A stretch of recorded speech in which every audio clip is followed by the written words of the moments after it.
అందరికీ నమస్కారం. నేను మీ కొమర్రాజు భరద్వాజ్.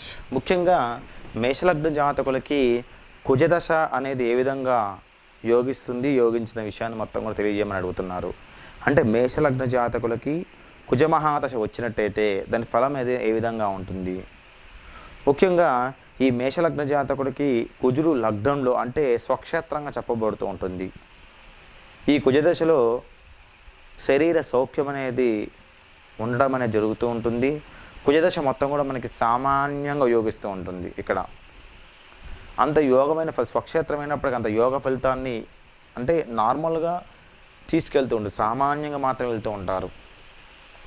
ఇక మేషలగ్న జాతకుడు రెండో పాయింట్, మేషలగ్న జాతకుడికి కుజుడు మనకి ద్వితీయం అంటే వృషభంలో ఉన్నప్పుడు ఈ కుజదశలో కలత్రాపీడ, సంతాన విచారము, అనుకోకున్నటువంటి ఖర్చులు పెరగటము, అదేవిధంగా భార్యతోని గొడవలు జరుగుతూ ఉంటాయి. ఇంకా ఇక్కడ విడాకులకు సంబంధించిన విషయాలు ఎక్కువగా జరగటానికి ఈ దశ అనేది బాగా చూపిస్తూ ఉంది. ఇక మేషలగ్న జాతకుడికి కుజుడు తృతీయ స్థానం అంటే మిథునంలో ఉన్నప్పుడు అంటే బుధక్షేత్రం అది.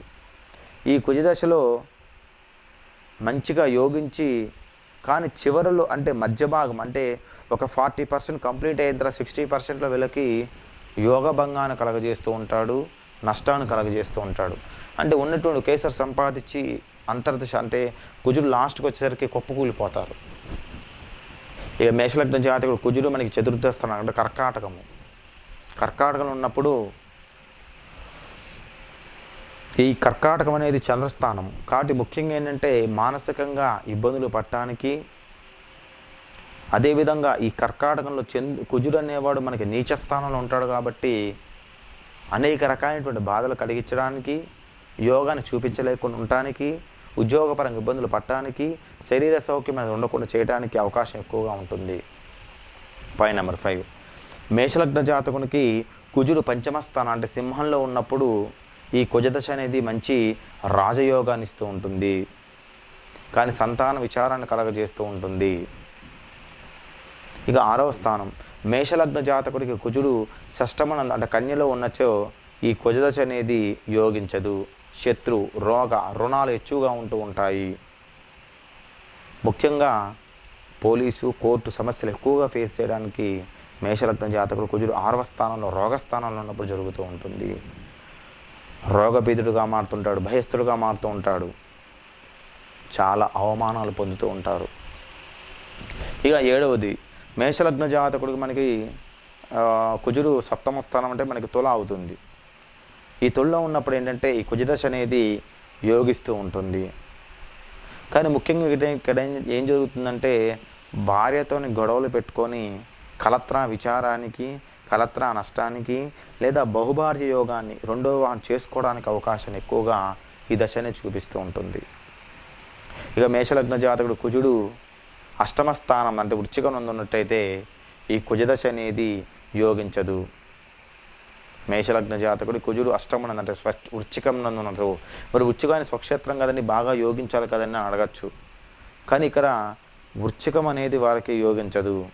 ధనవ్యయము, కలత్ర విచారము, యోగభంగము, మానసిక ఇబ్బంది, ప్రశాంత జీవితాన్ని,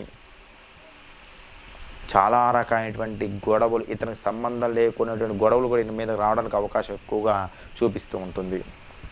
ఇక 9వది మేషలగ్న జాతకుడికి కుజుడు నవమ స్థానం అంటే ధనస్సులో ఉన్నట్టయితే అంటే గురుక్షేత్రం అది ఇక్కడ బాగా యోగిస్తూ ఉంటాడు. కానీ నవమ స్థానం కాబట్టి పితృసౌఖ్యానికి కొద్దిగా ఇబ్బంది కలిగించడానికి, ఆస్తులు రావడానికి, కోర్టు సమస్యలు కలగటానికి, తండ్రి నుంచి విచారం కలగటానికి ఇవన్నీ జరుగుతూ ఉంటుంది. లేదా తండ్రి మరణానికైనా కారకుడుగా చెప్పబడుతుంది ఈ దశలో. ఇక మేషలగ్న జాతకుడికి కుజుడు దశమస్థానం అంటే 10వ పాయింట్లో మనకి మేషలగ్న జాతకుడు కుజుడు దశమస్థానం 10వ స్థానంలో ఉన్నట్టయితే కుజదశ మొత్తం కూడా రాజయోగాన్ని ఇస్తుంది. ఎందుకంటే ఇది అక్కడ ఆయనకి మకరం అనేది ఉచ్చక్షేత్రం, పేరు ప్రతిష్టలు, భోగభాగ్యాలు, భాగ్యం, యోగం అన్నీ కలగజేస్తూ ఉంటుంది. కానీ ఇక్కడ జరిగే విషయం ఏంటి, గురుడితో పాటు కుజుడు కలిసి ఉన్నప్పుడు ఈ దశ అనేది కొద్ది నష్టాన్ని కలగజేస్తూ ఉంటుంది. ఇక 11వ పాయింట్ మేషలగ్న జాతకుడు కుజుడు ఏకాదశం 11వ స్థానంలో ఉన్నట్టు కుంభంలో ఉన్నట్టయితే ఈ కుజదశ అనేది బాగా యోగిస్తూ ఉంటుంది. కానీ ధన సంపాదన కొంచెం ధనమయంగా ధన సంపాదన మొత్తం కూడా ధన నష్టానికి కారకుడుగా చెప్పబడుతూ ఉంటుంది. న్యాయం విషయంలో వీళ్ళకి అనుకోకుండా కోర్టుకు సంబంధించి శిక్షలు పట్టడానికి అవకాశం ఎక్కువగా ఉంది. ఇక 12వ పాయింట్, మేషలగ్న జాతకుడికి కుజుడు వ్యయస్థానం అంటే మీనంలో ఉన్నట్టయితే ఈ దశ అనేది వారికి యోగించదు.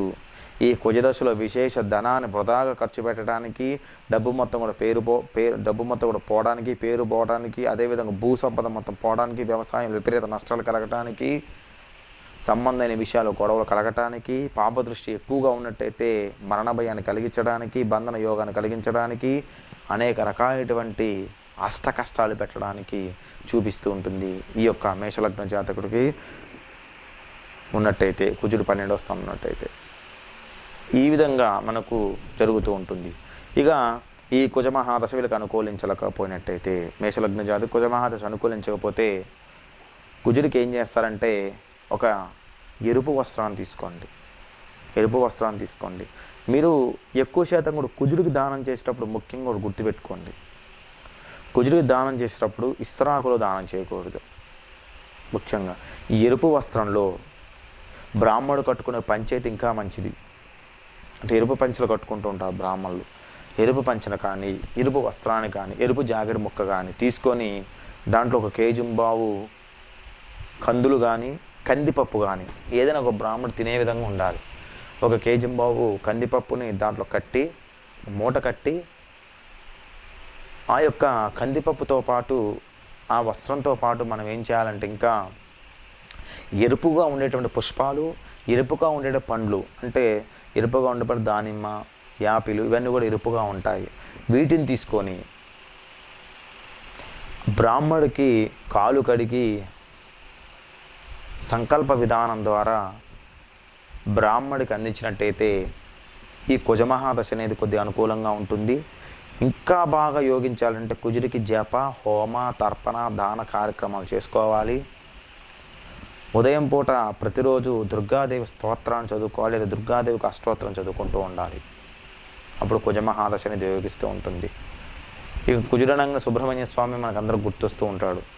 కానీ కుజుడికి ఎక్కువ శాతం కూడా దుర్గాదేవికి ఎక్కువ పూజ చేసినట్టయితే విశేషమైనటువంటి ఫలితాలు అనేది జాతక చక్రం కలిగినట్టుగా నేను గమనించాను. అందరి వీడియోని లైక్ చేయండి, షేర్ చేయండి, సబ్స్క్రైబ్ అని మీ కామెంట్ తెలియజేయండి. మీ కొమర్రాజు భరద్వాజ్ శర్మ.